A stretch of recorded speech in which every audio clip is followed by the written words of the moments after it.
नमस्कार, श्री स्वामी समर्थ. आज आहे गुरुवार. तर मी आत्ताच केंद्रातून जाऊन आले 10:30च्या आरतीला आणि घरी आल्यानंतर मी छान जेवण बनवणार होते, वरण भात, वाटाण्याची भाजी वगैरे. तर मुलं बोलायला लागली, आज आम्हाला वरण भात नको आहे, मम्मी आज वरी तांदळाचे वडे बनव.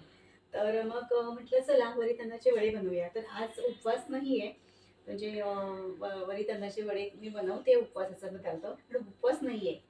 पण मी आज मुलांसाठी बनवते. तर इथे मी 1 कप वरीचे तांदूळ घेतले, त्याच्यामध्ये धुतले छान स्वच्छ 3 वेळा. त्यानंतर त्याच्यामध्ये 2 कप पाणी घातलं आणि भात करून घेतलेला आहे. भात शिजतोय तो. आणि इथे मी मिरच्या घेतलेल्या आहेत. ह्या तिखट मिरच्या नाही आहेत, म्हणून मी जरा जास्त घेतल्यात मिरच्या. आणि 1 चमचा जिरं घेतलं. हे आता क्रश करून घेते. हे बघा भात आता छान शिजला आहे, तर मी त्याच्यामध्ये काढून घेते एका ताटामध्ये. वरीचा भात तयार आहे, त्याच्यामध्ये मीठ घालून घेतलं आणि हे जिरं आणि मिरची क्रश करून घेतली आहे. मी तुम्हाला मगाशीच सांगितलं की मिरची तिखट नाही आहे म्हणून जास्त घेतली आहे. तर ते घालून घेते आणि शेंगदाण्याचं कूट आहे घालते.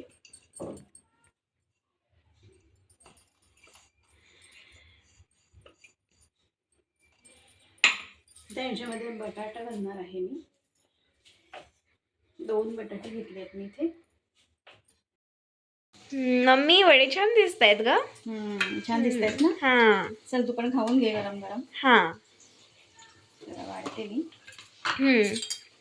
चटणी.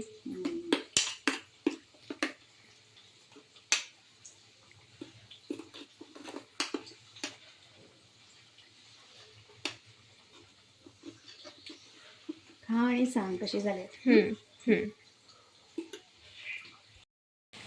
मी टेस्ट करून बघते आहे. बघ.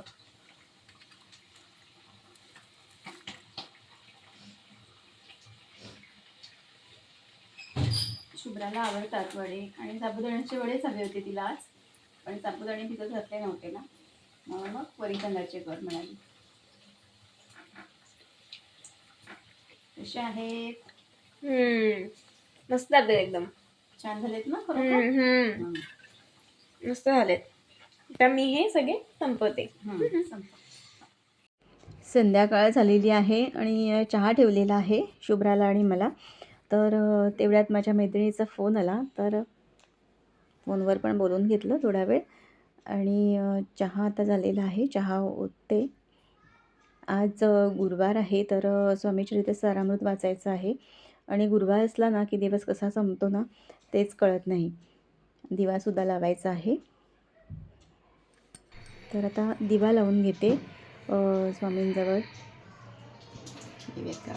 आणि त्यानंतर मग मी स्वामी चरित्र सारामृत वाचणार आहे. तर नवीन वर्षाचा संकल्प केलेला आहे, स्वामी चरित्र सारामृत गुरुवारी 1 ते 21 अध्याय वाचेन असं.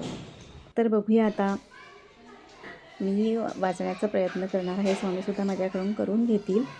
मी स्वामींना सांगितलं आहे की मी असं संकल्प स्वामी केलेला आहे आणि तुम्हीच माझ्याकडून तो पूर्ण करून घ्या. तर नवीन वर्षाची सुरुवातसुद्धा गुरुवारी झाली ना, किती छान ना. त्यामुळे मी त्या गुरुवारपासूनच स्वामी चरित्र सारामृत वाचायला सुरुवात केली. आणि गुरुवारी माझी आरती सेवा पण होती, नैवेद्य सेवा आणि आरती सेवा होती 1 जानेवारीला. त्यामुळे खूप छान असं वाटत होतं मला. आणि तेव्हाच मी केंद्रामध्ये स्वामींना सांगितलं की स्वामी, मी यावर्षीचं संकल्प मी असं करते की मी स्वामी तुमचं चरित्र सारामृत मी 1 ते 21 अध्याय रोज नाही सॉरी गुरुवारी वाचेन आणि जपमाळ करायची असं मी ठरवलेलं आहे. तर इथे बघा, ही स्वामींची मूर्ती आहे ना, ती माझ्या बहिणीच्या मुलींनी मला दिलेली आहे. पहिला श्री गणेशाय नमः, श्री सरस्वती नमः, श्री गुरुभ्यो नमः, श्री कुलदेवते नमः, श्री अक्कलकोट निवासी पुरदत्तावतार दिगंबर यतिवर्य स्वामीराजाय नमः. व्यवहानंदं परमसुखदं केवलं ज्ञानमूर्तिं निर्वादितं गगनसदृशं गतमस्यादृशम् एकं नित्यविमलमचलं सर्वधी साक्षीभूतं भावातीतं विगुणरहितं सद्गुरु तं नमामि. ओम रत्नानं अध्याय 21 श्री गणेशाय नमः. स्वामी चरित्र सारामृत झाले 20 अध्यायापर्यंत. करुणिमाचे मुख निमित्त वरले श्री स्वामीराज. आता कळसा अध्याय 21 कृपा करून मधवावा. हा ग्रंथ संपूर्ण करावा भक्त जनाकारणे संपवावा अवतारात ऐसे म्हणा माझी एका जडद लेखनी तत्वता गेलेच असता सुंदर उद्यान तेथील कुसुमे वेचून सुंदर माळा करून आला घेऊन विष्णू कवी आपल्या कंठी तत्काळ घालून चरणी ठेविला माला सुगतीत यसा पाला करावा माळा फुले इथली श्री स्वामी चरित्र सारांगणांना प्रायभुक्त संबंध सदा परिसोत्तर भाविका भक्त 21 अध्याय गोड हा श्री स्वामी चरण अर्पण वस्तू शिवम भवतो श्री स्वामी चरित्र सारामृत संपूर्ण. चरित्र सारामृत वाचून झालेलं आहे. आता मी जप करून घेते. तर आजचा व्हिडिओ तुम्हाला कसा वाटला कमेंट्समधून मला नक्की सांगा. परत भेटू पुढच्या व्हिडिओमध्ये. तोपर्यंत बाय बाय.